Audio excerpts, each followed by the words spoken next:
देखो बेटा, आपकी फिजिक्स का इकाई नंबर 3 चैप्टर है प्रकाश का परावर्तन तथा अपवर्तन। ठीक है, तो आज हम प्रकाश के बारे में जानेंगे। देखो, सबसे पहले बात करते हैं प्रकाश क्या है। तो प्रकाश का परिचय कर लेते हैं। परिचय परिचय कर लेते हैं। परिचय देखो, सबसे पहली बात, प्रकाश एक प्रकार की ऊर्जा होती है, ठीक है, जो दृष्टि को संवेदना देती है। देखो, कोई भी वस्तु जो है वो अंधेरे में दिखाई नहीं देती, लेकिन जब उस पर प्रकाश पड़ता है, प्रकाश पड़ेगा तो उसका जो प्रकाश जो चारों ओर बिखर जाएगा, तो उसका कुछ प्रकाश हमारी आंखों में पड़ेगा, जिससे हमें क्या वस्तु दिखाई देने लगेगी। ठीक है, तो इससे हमें ये पता चल जाए कि बेटा प्रकाश जो है किसी वह कारक है जो वस्तु को देखने के कार्य करता है, मतलब जिसके माध्यम से हमको वस्तुएं दिखाई देती है। ठीक है, हाँ, तो परिचय आपको पता ही चल गया बेटा। अब हम बात करते हैं इसके स्रोत, प्रकाश के स्रोत। तो प्रकाश के स्रोत की बात करें, प्रकाश का स्रोत। स्रोत स्रोत का मतलब होता है बेटा, प्रकाश हमें कहाँ कहाँ से प्राप्त होता है। तो आपको पता ही है, देखो कुछ तो चीजें प्रकृति ने बनाई, प्रकृति में तो अल्लाह भगवान गॉड उसने बनाई, वहां से हमें प्रकाश प्राप्त होता है। कुछ चीजें मानव ने बनाई, उसके द्वारा भी हमें प्रकाश प्राप्त होता है। जैसे आपका प्रकृति ने बनाया, प्राकृतिक स्रोत जो है आपको बेटा क्या हुआ, प्राकृतिक स्रोत में कौन कौन से आते हैं बेटा। देखो, प्राकृतिक स्रोत, प्राकृतिक स्रोत में आ गया बेटा आपने, देखो सूर्य आ गया, ठीक है, सूर्य, तारे, सही है, नक्षत्र वगैरह, ये आपके बेटा प्राकृतिक स्रोत है। इनसे हमें क्या मिलता है, प्रकाश मिलता है। अब कुछ कृत्रिम है, कृत्रिम जो मनुष्य ने बनाए हैं। तो कृत्रिम स्रोत आपके कौन कौन से हो गए बेटा, कृत्रिम स्रोत। कृत्रिम स्रोत जो हुआ बेटा आपका, देखो कौन सा हुआ, विद्युत बल्ब हो गया, विद्युत बल्ब हो गया, विद्युत बल्ब, मोमबत्ती, विद्युत बल्ब मोमबत्ती हो गया आपका, एलईडी वगैरह हो गई, ये आपकी क्या है बेटा कृत्रिम स्रोत है जो मनुष्य ने बनाई है। ठीक है, प्राकृतिक स्रोत, अब जो सूर्य तारे जो प्रकृति ने हमें दिया है वो आपका प्राकृतिक स्रोत हो गया। अब बात करते हैं बेटा प्रदीप्त और अदीप्त, प्रदीप्त वस्तुएं। प्रदीप्त वस्तु कौन सी होती है, प्रदीप्त वस्तुएं बेटा, प्रदीप्त वस्तुएं वे वस्तुएं जो प्रकाश को स्वयं उत्पन्न करती है, वो आपकी कौन सी होती है बेटा, प्रदीप्त वस्तुएं होती है। जैसे आपके हो गया विद्युत बल्ब हो गया, सूर्य हो गया, विद्युत बल्ब, सूर्य, ये आपकी प्रकाश को स्वयं उत्पन्न करती हैं। और अदीप्त वस्तुएं, अब हम बात करेंगे अदीप्त वस्तुएं। अदीप्त वस्तुएं, ठीक है, अदीप्त वस्तु कौन सी होती है, अदीप्त वस्तु वे वस्तु जो स्वयं प्रकाश नहीं उत्पन्न करती हैं और दूसरे प्रकाश, दूसरों के प्रकाश के माध्यम से चमकती है, वो अदीप्त वस्तु कहलाती है। जैसे आपके बेटा चंद्रमा हो गया, मेज हो गई, कुर्सी हो गई, ठीक है, ये आपकी क्या है, अदीप्त वस्तुएं। चंद्रमा, मेज, कुर्सी, ये बेटा देखो इसमें सूर्य का प्रकाश पड़ता है तो ये दिखाई देते हैं। आपका वो चंद्रमा की तो चांदनी होती है, तो चंद्रमा की चांदनी नहीं होती है, वो उसमें क्या होता है, प्रकाश के परावर्तन के कारण ये चमकता है। सूर्य का प्रकाश इस पर पड़ता है तो वो लौट कर हमारी पृथ्वी पर आता है, इस कारण ये ही हमारा चंद्रमा चमकता है। चंद्रमा की चांदनी जो होती है वो प्रकाश की रोशनी के ही परावर्तन होता है। ठीक है, सूर्य के प्रकाश का। ठीक है, अब बात करते हैं प्रकाश के गुण। देखो बेटा, प्रकाश का गुण, प्रकाश के गुण, देखो हर हर वस्तु पे कुछ ना कुछ गुण होता है, इस हिसाब से प्रकाश का भी एक गुण होता है।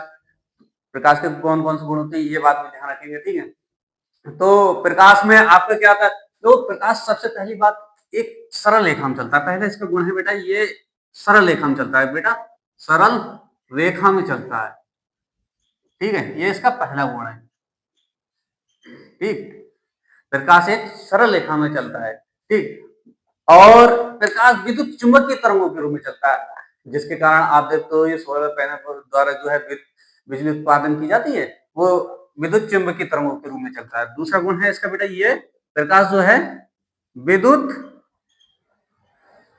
चुंबकीय तरंगों के रूप में चलता है। ठीक है, और दूसरी बात बेटा, जहां पर कुछ नहीं होता है, जैसे निर्वात, जिसे निर्वात कहते हैं, ये वहां पर भी चल सकता है। देखो आप पृथ्वी, मान लो ये पृथ्वी है, पृथ्वी के पृथ्वी ये है, तो पृथ्वी से कुछ ऊपर तक ही तो वायुमंडल है। यहाँ तक मान लो वायुमंडल है कुछ किलोमीटर तक, लेकिन इसके ऊपर तो कुछ नहीं है। तो सूर्य हमारा कितनी दूर है, आपको पता है 14,000 करोड़ किलोमीटर दूर है पृथ्वी से, तो वहां से प्रकाश से चलाता है। इसका मतलब ये इस यहाँ से यहाँ तो कुछ है नहीं, तो ये यहाँ पर भी चल जाता है। वैसे देखो हमें जैसे जैसे व्यक्ति चलता है वैसे चलने के लिए जमीन धरती की आवश्यकता होती है, ठीक है, लेकिन ये इसके चलने के लिए किसी की आवश्यकता नहीं, ये तो निर्वात में भी चल सकता है। सही है, प्रकाश क्या निर्वात में भी चलता है, प्रकाश निर्वात में चल सकता है। और निर्वात में इसकी चाल जो होती है बेटा, वो होती है आपकी 3 गुणा 10 की पावर 8 मीटर प्रति सेकेंड। इसकी निर्वात में चाल कितनी होगी बेटा, इसकी निर्वात में चाल है बेटा इसकी 3 गुणा 10 की पावर 8 मीटर प्रति सेकेंड। प्रकाश निर्वात में चल सकता है। और प्रकाश जो है बेटा वो पारदर्शी माध्यम, जैसे आपका वायु हो गया, कांच हो गया, जल हो गया, जो साफ जल है उसमें से ये गुजर सकता है, जिसको हम प्रकाश का अपवर्तन कहते हैं। तो प्रकाश जो है पारदर्शी माध्यम से गुजर सकता है। प्रकाश पारदर्शी माध्यम से गुजर सकता है, गुजरता है, सही, जिसे प्रकाश का अपवर्तन कहते हैं। सही है, जिसे जिसे प्रकाश का अपवर्तन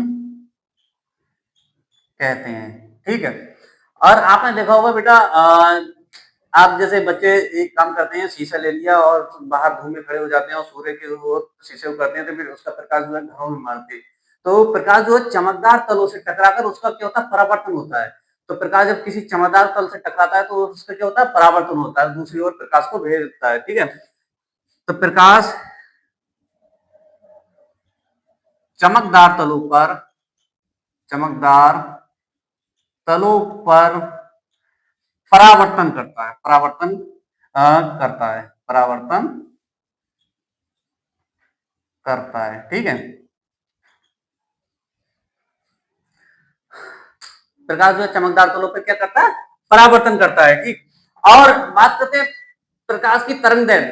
तरंग दैर्ध्य कितनी होती है, प्रकाश की तरंग दैर्ध्य होती है बेटा 3900 एंगस्ट्रॉम से, दृश्य प्रकाश की तरंग दैर्ध्य होती है बेटा, दृश्य प्रकाश की तरंग दैर्ध्य आपकी 3900 एंगस्ट्रॉम से 7800 एंगस्ट्रॉम तक होती है। ठीक है,